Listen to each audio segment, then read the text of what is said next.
muito do nosso caminho enquanto mulheres cristãs, ao longo dos séculos, tem sido feito, se calhar, debaixo de um peso, de um jugo, que pode não ser de Jesus, não é? Talvez por causa das tais barras da prisão legalista e frívola, sem qualquer efeito de santidade que mencionou, onde os tais santos nos colocaram e onde nós mesmas nos colocamos, não é?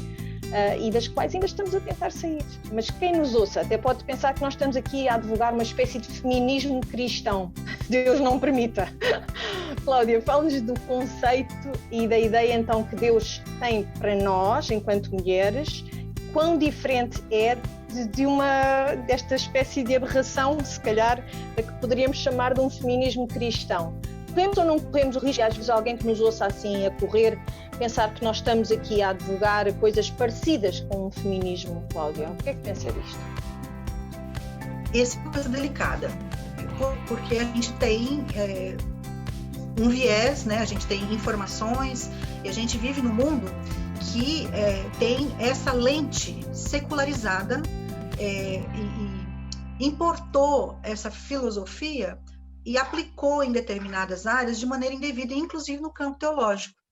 Essa coisa da feminilidade distorcida que acaba desembocando numa bandeira ideológica de mulher sim, homem não, nós podemos todas as coisas, enfim, a gente sabe que a liberdade que Cristo nos comprou, ela é uma liberdade controlada, vamos dizer assim, né? Uma liberdade, ela é libertina, ou seja, nós não somos soltas nesse mundo. Deus nos tira do império das trevas e põe a gente no mundo e fala, pode correr que o pasto é seu. Não, é uma liberdade libertária, ou seja, a gente tem parâmetros, tem espaços, mas porque Deus sabe que todo ser humano, homem e mulher, precisa de limites para poder ser estável emocionalmente, para poder ter um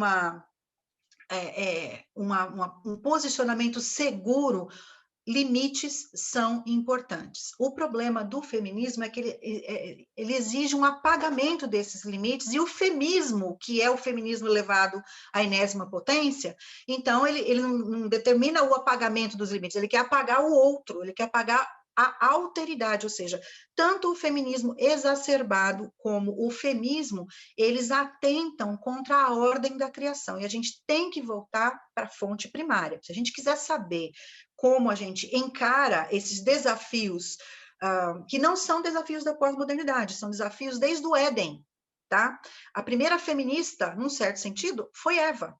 Mesmo que lá naquela época não tivesse bandeira, não tivesse sutiã para queimar, não tivesse nada daquilo, mas por quê? Porque isso é uma atitude, isso é uma postura, é uma mentalidade, a gente chama isso de cosmovisão. E é uma cosmovisão do tipo secularizado.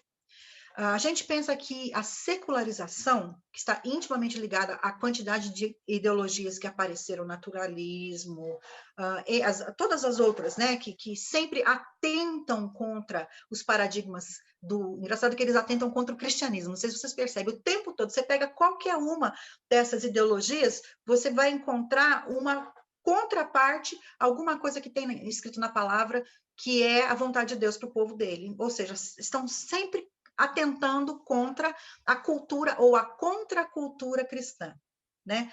Mas o secularismo nada mais é do que dizer o seguinte: Deus existe, ok, então não é ateísmo, Deus existe, mas o que ele diz não me importa.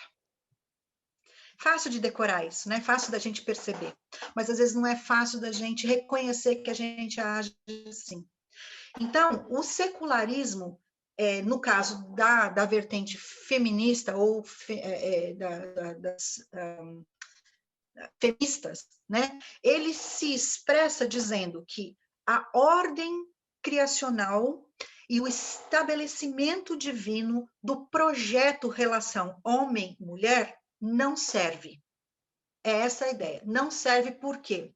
Porque nós não admitimos que haja alguém que diga para nós o que fazer.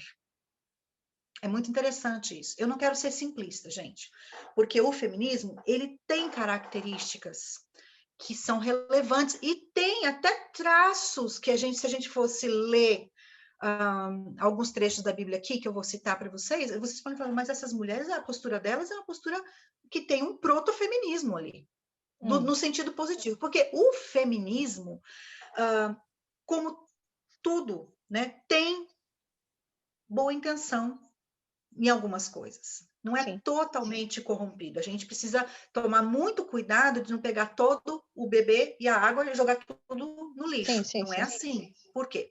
Porque existe dentro do ser humano mais corrompido ainda um traço de justiça, uma noção de justiça. E muitas das coisas que o feminismo, ou muitas não, mas algumas das coisas que o feminismo se propôs a resgatar são legítimas. Deixa eu dar um exemplo para vocês. Vocês já ouviram a história das filhas de Zelofiade, lá em Números 27? Sim. Conhecem a história? Conhece a história, né? Se você não conhecer, depois você vai ler. É muito interessante, porque o contexto do Números eles estão peregrinando no deserto, estão pagando o preço de terem sido maus espias e do povo não ter aceitado a diretriz de Deus, dizendo, vão lá e entrem na terra. Olha a perspectiva secularizada. Ótimo, Deus, o Senhor disse que a gente vai ter a terra, mas a gente acha que não tem condição. Deixaram a palavra de Deus de lado, ouviram o ser humano, né, foram extremamente secularizados e ficaram 40 anos peregrinando. Mas nesse período, Deus, que é gracioso, começou a instruir o povo até para a próxima geração que iria entrar na terra prometida, junto com Josué e Caleb. Né? E aí o que acontece? Ele começou a instruir como é que iriam ser feitas as divisões. Essa história do Salmo 16, caem minhas divisas em lugares amenos, tem a ver com isso. Deus distribuiu a terra, né, que seria a terra, teria que ser conquistada, né?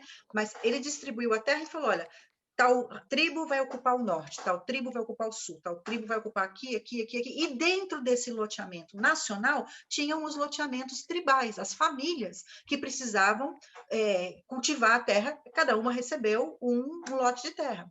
Só que, porque a Bíblia, naquele período, estava inserida num contexto onde os homens eram responsáveis em proteger as suas famílias, pais, irmãos.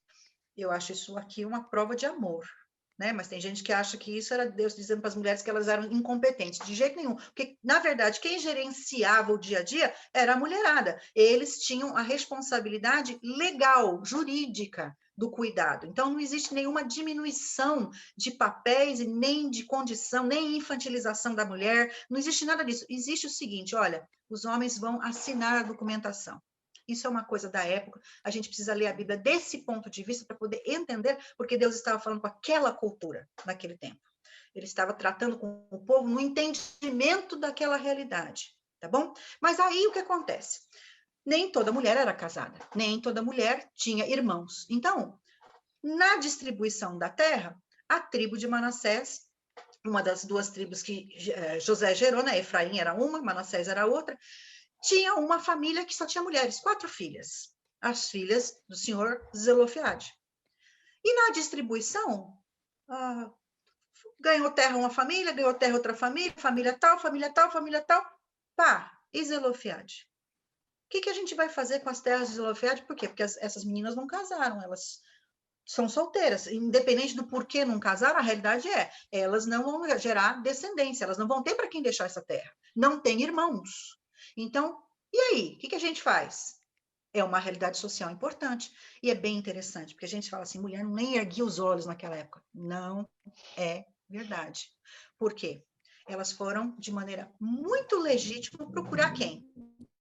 A pessoa que podia resolver. Elas não foram falar com o subchefe, elas não foram falar com o advogado, elas foram direto para a chefia. Quem é que conversava com Deus na época? Moisés. Quem é que pode resolver o nosso problema? Moisés. Foram até a tenda onde Moisés fazia os atendimentos, respeitosamente como homens e mulheres deveriam abordar um líder, elas se prostraram culturalmente, demonstrando que elas reconheciam nele o homem de Deus, coisa que a gente anda perdendo ultimamente, a gente anda muito com o nariz em pé, ninguém me diz, eu que sou, meu relacionamento com Deus. Não. É um exemplo, porque até para a gente agir em nosso favor, a gente tem que ter um protocolo. A gente tem que ter uma maneira correta de abordar. Essas mulheres foram até Moisés, se prostraram e pediram uma coisa muito interessante. Exigiram os seus direitos.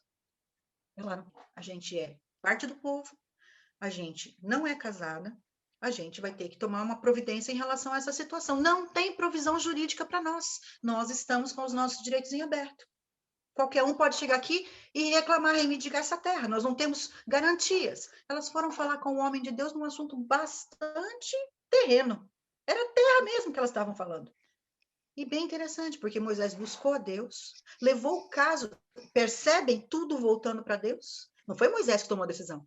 Moisés levou a situação para Deus e Deus falou, realmente, a gente precisa prover proteção para essas queridas.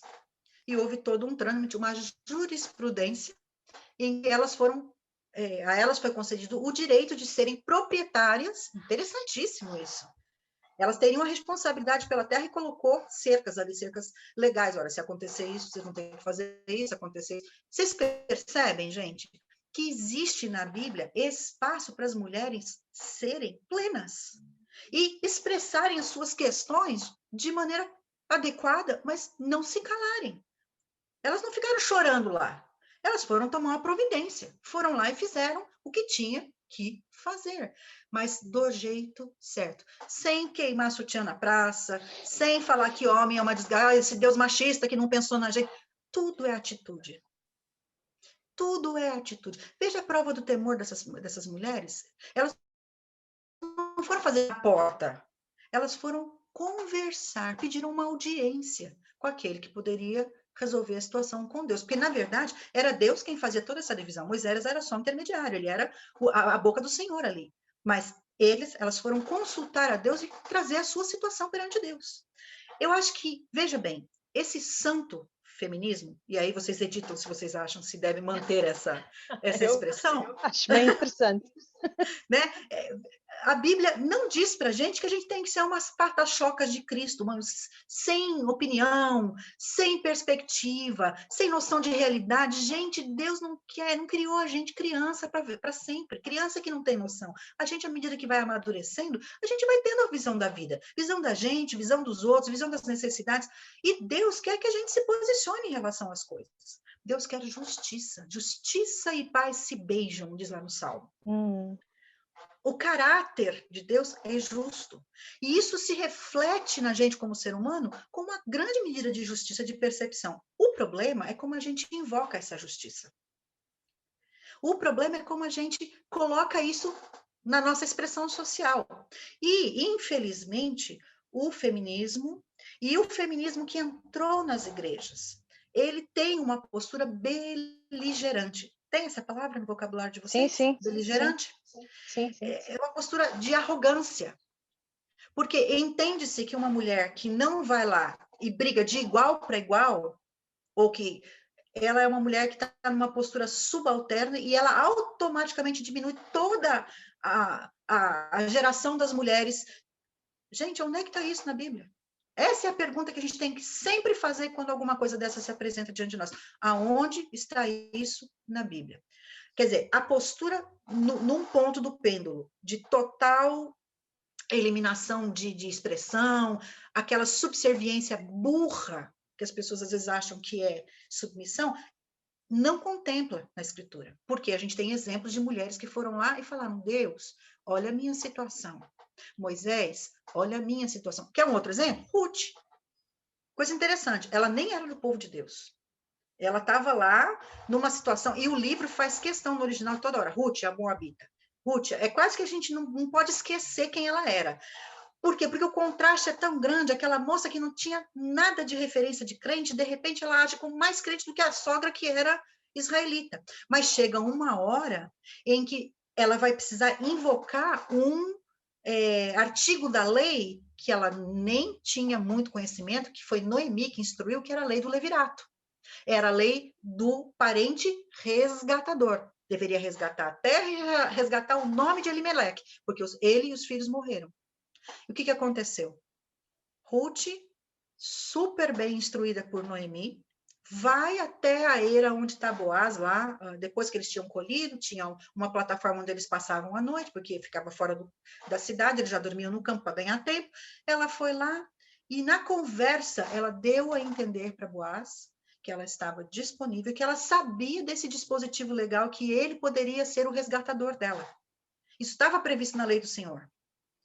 Mas ela foi lá com muito jeito, tomou um banhão, se perfumou, arrumou o cabelinho, se colocou numa situação em que culturalmente era possível uma moça dizer para um homem que estou interessado em você. Teoricamente, pelo que o texto diz, a gente não sabe a distância de idade, mas Boaz parece que era muito mais velho do que Ruth. Então, na cabeça dele, essa gatona não vai nem olhar para mim. Mas essa boneca, essa mulher maravilhosa, eu estou aqui, já estou mais velho, já estou, E, de repente, ela vai e se coloca delicadamente disponível. Não teve sedução sexual. Até um aluno meu do curso de hebraico me mandou um post e falou assim, professora, olha o que eu recebi de um colega.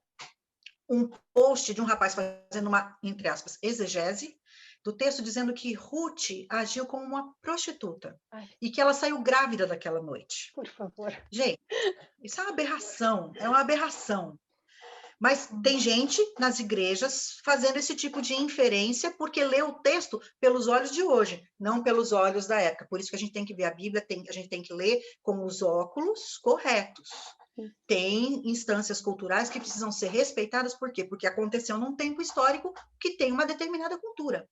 Mas veja bem, qual é o princípio transcultural de Ruth? Existe um momento na vida da mulher que é legítimo ela se colocar de maneira perceptível para uma situação ser resolvida. Hoje, qual seria a postura? Ela arrancando a roupa, toda sensual, não sei o que e tal, porque hoje a mulher pode fazer esse tipo de sedução. Você consegue imaginar uma mulher temente a Deus como Ruth? Ela é a outra Eshet Rail, a outra mulher virtuosa que está declarada lá no Novo Testamento. Desculpa, no Antigo Testamento. Veja bem, o fato dela ter se colocado diante de Boaz não torna essa mulher uma quebradora de princípios, uma prostituta. Mas, se a gente fosse ler com os olhos da cultura de hoje, ela foi seduzir. A mulher hoje pode seduzir o homem, ela pode usar todas as casado, solteiro, independente, pastor, não pastor. Hoje a mulherada está achando que está podendo. Vocês percebem onde quebra o limite? O limite é quando a gente deixa de ser mulher de Deus para agir de acordo com os princípios secularizados dos meus direitos. Ou te foi reivindicar um direito. Da mesma forma que as filhas de Zelofehad. Terceiro exemplo. Da melhor maneira possível, né? Da melhor maneira possível, essa reivindicação, não é? Sim, mas veja a maneira delicada como isso aconteceu. Claro. O terceiro exemplo que eu dou para vocês. Abigail de Carmelo. Vocês conhecem a história dela também, né? Com o rei Davi. Vocês sabem que aquela situação lá era uma situação de morte. Todo mundo da família dela, todos os homens iam ser exterminados, porque eles mexeram com Davi. Davi era um homem de cabeça quente, ele era um homem segundo o coração de Deus, mas era um homem. E ele se sentiu profundamente ofendido com a postura de Nabal, que a Bíblia diz que era um tolo rematado, um homem sem noção nenhuma, rico, mas completamente abirolado, porque ele não tinha temor de Deus. Olha a referência do livro de Samuel. O homem que teme a Deus, o homem que não teme a Deus. Só que Davi, na sua ira, ia agir exatamente como o homem que não teme a Deus. Ele ia fazer uma vingança que era muito maior do que a ofensa que ele tinha recebido. Ele tinha sido ofendido por Nabal, mas ele ia mandar matar todo mundo. Olha o nível de destempero do rei Davi, do futuro rei Davi. O que acontece? Entra uma mulher que a Bíblia diz que era linda e inteligente. Até hoje eu fico pensando, o que é que o autor bíblico fez questão de deixar claro que Abigail era linda e inteligente? O que vocês acham? Gozado isso, né? Porque parece que... O que isso acrescenta na história? Acrescenta muito. Porque hoje a gente tem as feministas combatem muito isso, né? Que a beleza é uma coisa de futilidade. Toda mulher bela, ela é rasa. Ela vive da beleza. Ela vende uma imagem e ela vai mercantilizando aqui o seu exterior. Mas você afunda o dedo, não tem nada, tá? A oca dentro. Isso é uma burrice. Você dizer que uma mulher bonita necessariamente tem que ser burra é um baita de um preconceito. Então, a Bíblia, veja, quebrando paradigmas, ela fala, esta mulher, além de linda, fisicamente atraente, Davi tinha os olhos, bons olhos para ver mulheres, né? Ele gostava muito, né, de mulher. Infelizmente, desobedeceu a Deus completamente, porque em vez de manter-se fiel a uma mulher, ele foi polígamo e a gente sabe toda a desgraceira que foi a família. Mas os olhos naquele momento, a beleza foi um fator que certamente amansou. Porque imagina, você está cansado com fome, chega aquela mulher maravilhosa, com um monte de jumento cheio de comida, e a mulher ainda é inteligente, ela sabe fazer uma abordagem. Ela foi ali, gente, para salvar a vida dela. Sim. Ela foi ali para salvar a vida dela. Mas ela foi tão inteligente, ela foi tão articulada, ela foi tão capaz de envolver, de argumentar de maneira sábia, que ela conseguiu outros benefícios, além do benefício imediato de levantar a vingança de Davi. Por quê? Porque ela é uma mulher teologicamente correta. Ela pensou biblicamente, guardem essa expressão, pensar biblicamente, sobre a situação. Qual era a pressuposição? A pressuposição é Davi é o ungido do rei. Ele ainda não era rei, mas ele já tinha a promessa de Deus e o ato, o protocolar, dizendo que ele seria o próximo rei. Ela sabia disso. E ela sabia que quem tinha sido ungido por Deus não poderia ter a sua vida tirada. Por quê? Porque Deus teria que cumprir aquela promessa de qualquer jeito. Ou seja, Davi, acorda. Deus vai te dar esse reino inteiro. Você vai brigar com esse cara por causa de meia dúzia de ovelhinha que ele não te deu. Olha a desproporção. Chamou a atenção para a realidade. Botou a coisa do jeito que tinha que ser. Fez Davi pensar. Cara, não suja suas mãos de sangue. Não vale a pena. Tem uma coisa muito maior e muito melhor diante de você. Ela nunca tinha visto esse homem na vida, gente. Foi muito corajosa, mas foi sábia. Por quê? 600 homens mortos de fome. Vocês já tiveram homem com fome em casa? O que eles ficam fazendo? Ficam andando para lá, cabe, geladeira. O que tem para comer? Dá uma beliscadinha. Tá. Nervoso. A pessoa pensa com a barriga. O homem pensa com a barriga quando está com fome. O que ela fez? Ofereceu um banquete. Ofereceu um banquete. Ai, que mulher subserviente. Foi cozinhar para ele. Gente, mulher inteligentíssima. Foi resolver primeiro o problema que era o primeiro, era a fome. Os caras estavam com fome. Quem está com fome não pensa. Lembra de Esaú e Jacó? Por que Esaú fez a bobagem que fez? Porque pensou com a barriga. Abigail, se ligou, falou, eu vou mandar um super do jantar para eles, vão comer no Outback, vão comer comida boa, e aí depois eu vou chamar ele para bater um papo no particular. Linda, meiga, apropriada no falar, ganhou o respeito do rei e evitou uma tragédia. Vocês percebem que para a gente solicitar direitos, para a gente conseguir ter aquilo que Deus tem para nós de mais básico, não precisa ser na base da loucura, da quebração de princípios, de quebrar parâmetros, de ofender, de diminuir, de falar eu sim, você não. Não é assim que a Escritura ensina a gente a agir. E não é porque a mulher é inferior, é porque a gente tem outros artifícios, outras dotações de Deus que fazem a gente conseguir o que é correto de uma maneira delicada. Deus não fez a gente para ser tanque de guerra. Quando precisa, ele bota a gente na frente da batalha. Interessante. Eshet Ha'il. Já ouviram essa expressão em hebraico? Eshet Ha'il é que na Bíblia em português traduziram por mulher virtuosa. Na Bíblia de vocês, a versão portuguesa está virtuosa também? Sim.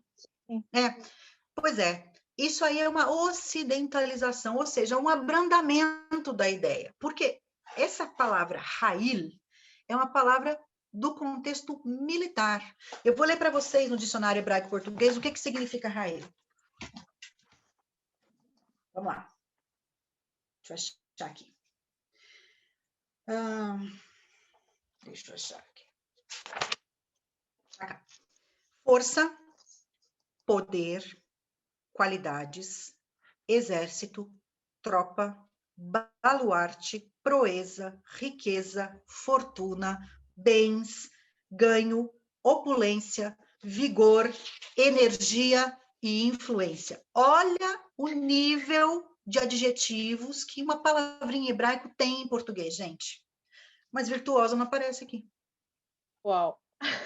Não é interessante isso? Virtuosa só se for por ter muitas virtudes, nomeadamente essas. Exato, exato. Mas foi quase que uma Claro, interpretação do tradutor, tá? porque se Porque não dirigia ia a uma poder mulher, colocar não é? isso aqui.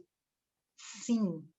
Ora Então, bem. veja bem, ele pegou tudo aquilo que aquela mulher virtuosa, né, os desempenhos, a coragem, a força, a energia, a influência, tudo mais, e traduziu em virtuosa, provavelmente associado pelo valor das finas joias, tá? Não tá errado não, tá? É só uma interpretação um pouco mais ampla do sentido, mas é uma palavra do sentido militar que dá a ideia de força e vigor, uma mulher poderosa.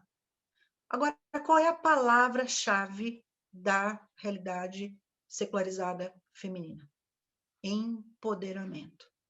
Todas essas palavras que a gente leu aqui, que traduzem a Eshet, a mulher virtuosa, Eshet Ha'il, estão ligadas a uma forma de poder. Influência, força física, capacidade de argumentação, capacidade de se manter estruturada emocional e fisicamente, capacidade de manter um lar como se fosse um quartel, tudo no seu lugar, dando ordem para suas servas, mantendo a casa andando. São todas coisas ligadas a um tipo de força interior que, infelizmente, as nossas congêneres femininas hoje já não reconhecem mais como valores. Então, essa é a secularização da mente que a gente tem que cuidar. Por quê? Porque quando a gente inverte os valores dados por Deus, a gente começa a pensar contra Deus. Veja, o ambiente da mulher virtuosa, da Eshet Ha'il, não é só o lar. Ao contrário do que a gente acha, que as mulheres viviam enfiadas na tenda. Só saía de lá para procriar. Não. Eram mulheres capazes de articular muitos elementos sociais, culturais, econômicos.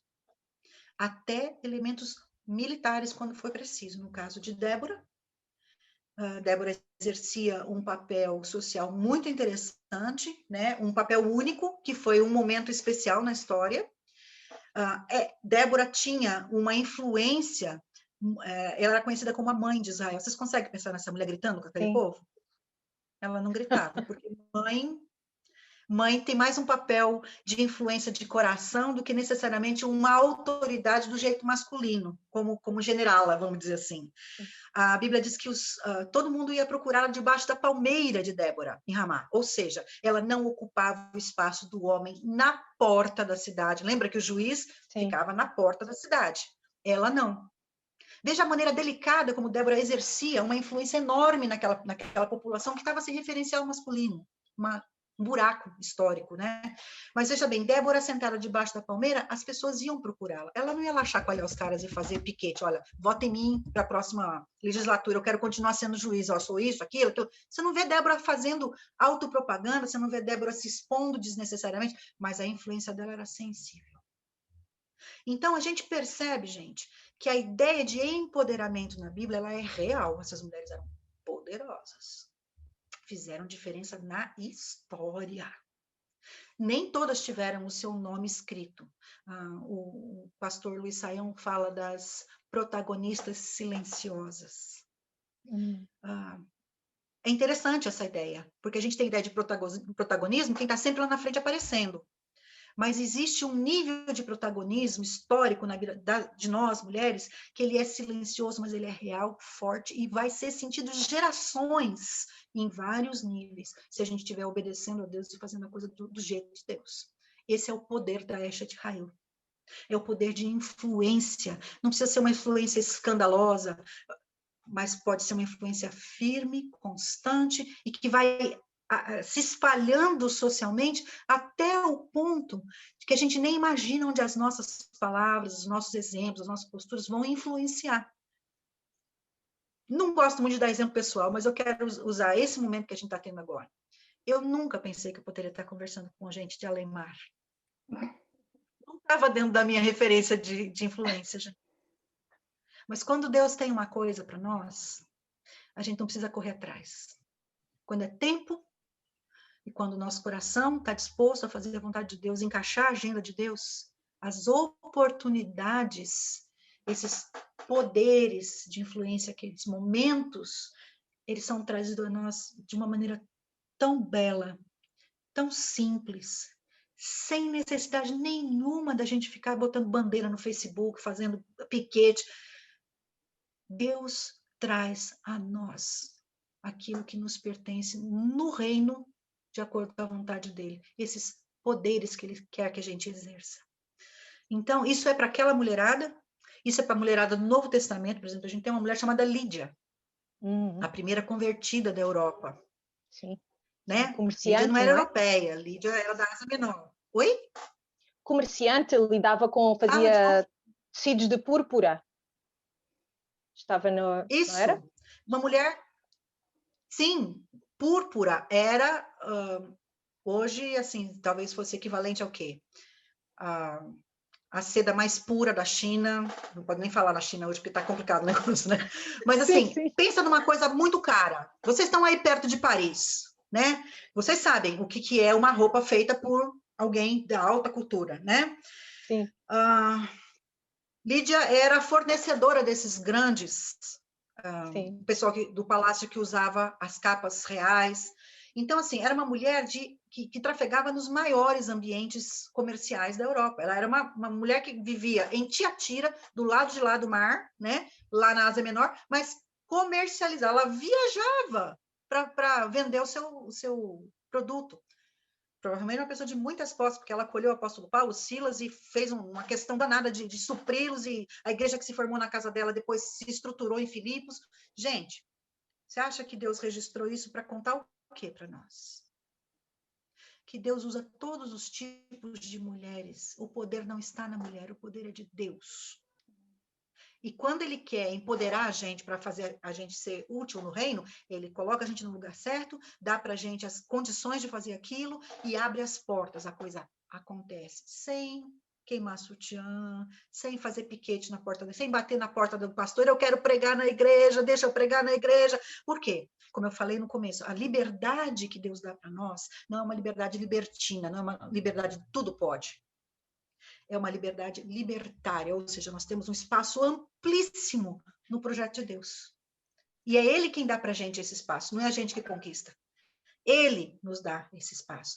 Então, quanto ao feminismo, o que eu tenho a dizer para vocês é o seguinte: existe espaço legítimo para exigir direitos, ou exigir não é a melhor palavra, para reivindicar de uma maneira correta os direitos que são legítimos, que são necessários para a sobrevivência e para a vida digna de uma mulher. Deus não deseja que uma mulher seja espancada por marido nenhum. E mulher nenhuma deve se submeter a isso em nome de Cristo. Existem expedientes legais, existem delegacias para a gente denunciar, a igreja deveria interferir a favor dessa mulher, mas o outro lado, você negar qualquer participação masculina na vida de uma mulher, porque um homem não presta, todos não prestam, essa generalização, ela é burra e ela é antibíblica. Deus criou homem e mulher, contrapartes que se encaixam perfeitamente, porque no reino de Deus, homem e mulher têm missão. Não é a missão do homem, é a missão do homem e da mulher. E aí, à medida que a gente vai conhecendo mais e mais essa missão, a gente vai percebendo que as participações são participações muito específicas. Os protagonismos são muito particulares de homem e de mulher. Isso se chama plano de Deus.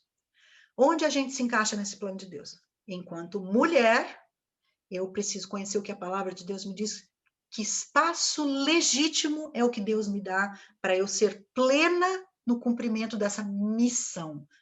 Eu tenho uma missão como pessoa, como indivídua, né? Essa palavra não existe, como indivíduo, e eu tenho uma missão, se eu for casada, se eu for mãe, se eu for profissional, se eu for... essas outras coisas, elas vão se amoldando, de maneira que a vida gire como aquela roda da bicicleta, tudo centrado em Deus, mostrando para nós qual é o espaço e qual é o momento da minha atuação. Sem precisar reivindicar, brigar, gritar. Por quê? Porque Deus vai abrindo esses espaços para nós. Ele vai mostrando quais são os nossos elementos legítimos de atuação. Novamente, peço liberdade de compartilhar o meu testemunho em relação a isso. Eu fui uma mulher muito frustrada durante muitos anos. Porque na minha cabeça, Adelaide, a mulher virtuosa, na época eu não tinha estudado, não sabia tanto, né? Assim, na minha cabeça, a ideia de uma mulher virtuosa, ela se concentrava no lar. Então, assim, tudo dela girava em função do meu lar, marido, não sei o que e tal. E na minha cabecinha, eu vim de um contexto onde minha mãe sempre trabalhou fora e sempre me disse, nunca dependa de um homem. Então, eu era altamente secularizada. Meu pai ainda saiu de casa, traiu minha mãe. Então, assim, a gente teve uma experiência masculina horrível. Então, eu vim para o evangelho completamente contaminada por essa perspectiva de que essa área era minha, que Deus não tinha nada a ver com isso. Eu era secularizada nessa questão. Quando eu vim para o seminário estudar e tudo mais, o contexto onde eu estava é um contexto bastante limitado para o ministério feminino. E eu ficava pensando, Deus, mas o Senhor me deu vontade de estudar, me deu condição, me colocou numa área que não é uma área que, assim, as mulheres normalmente não estão na área de línguas originais. Não é uma coisa muito comum aqui no Brasil. Não sei como é que é no contexto da Europa, mas aqui no Brasil é um pouco, assim, agora já está tendo muita, porque a internet meio que abriu fronteiras em relação a isso. Você tem curso e tal, mas na minha época, assim, 30 anos atrás, não era bem a coisa. E o professor com quem eu tive aula, ele falou, olha, eu acho que você leva jeito. Bom, casei, tive filhos, tal, 16 anos depois, minha filha estava mais velha, estava com 16 anos, voltei a estudar. Meu marido me deu todo o apoio e tal, voltei a estudar, e aí esse professor falou para mim assim, olha, não é só aprender, Cláudia, eu acho que você tem que ensinar. Então, eu vou te treinar. Fiquei 4 anos como auxiliar dele, aprendendo a dar aulas de hebraico, enquanto fazia o meu mestrado na área de exposição e exegese do Antigo Testamento. E sempre muito frustrada, porque eu falei assim, eu não vou ter espaço para esse negócio nunca, nunca. Não, imagina, aqui no Brasil a porta é fechada, os caras riam, meus colegas de sala davam risada. O que adianta ter diploma? Vai ficar lá lavando fralda olhando pro diploma. Era uma gozação geral e tal, só que sim, a competência não é uma coisa que tem gênero, né? E ele sempre falava para mim, inteligência não tem gênero. Deus fez homens e mulheres inteligentes, capacita homens e mulheres. Então, assim, foi quebrando algumas coisas no meu coração, mas a dor de ser mulher e me achar que eu ia ser colocada de lado. Tem um princípio um pouco de Eva nessa coisa, né? De querer ser, né? Tem.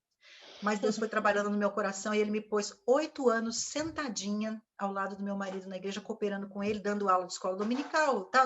Mas a minha área mesmo, eu fiquei 8 anos sem operar, sem atuar. E aquilo era uma dor na minha alma. Eu falava, gente, olha a minha biblioteca, eu vou dar tudo. Eu não gastei um dinheirão danado com esse negócio, perdi tempo, devia ter feito outra faculdade. Enfim, todos os questionamentos que vocês podem imaginar, eu fiz. E fui parar na cama deprimida, porque eu não conseguia achar o meu espaço. Eu falava, Deus, tem alguma coisa errada.